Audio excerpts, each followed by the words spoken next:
entender, precisa explicar. Essa nossa história a gente sabe onde vai dar. Tudo que prometi, vou conseguir provar.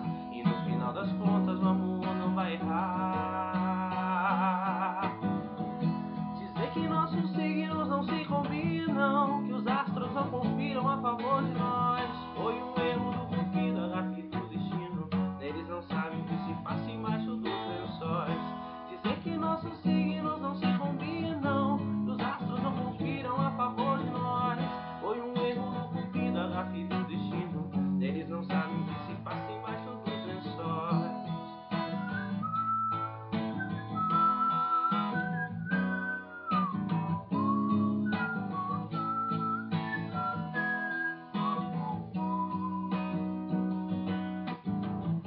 Se eu fosse ouvir os outros, o que seria do meu coração?